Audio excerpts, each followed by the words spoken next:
منتصف المرمى يسجل البلايلي أول أهداف في الشباك البلجيكية لمرمى المنتفض الجزائري بلايلي. الله، نعم، حينما عليك أن تبتعد يوم يوسف الليلة أراد أن ينتفض اليوم ويسجل ثاني أهداف بالقدم اليمنى في شباك سيلز.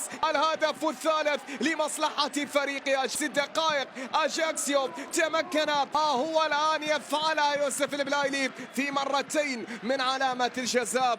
ممتازة عرضية تأتي. الله الله، ألم أقل أن الجزائري يحسب اليوم في فورمة عالية هنا مميزة بعد مراوغة يوسف البلايلي إلى رياض نوري. أجاكسيو هدف جزائري برابع الأهداف.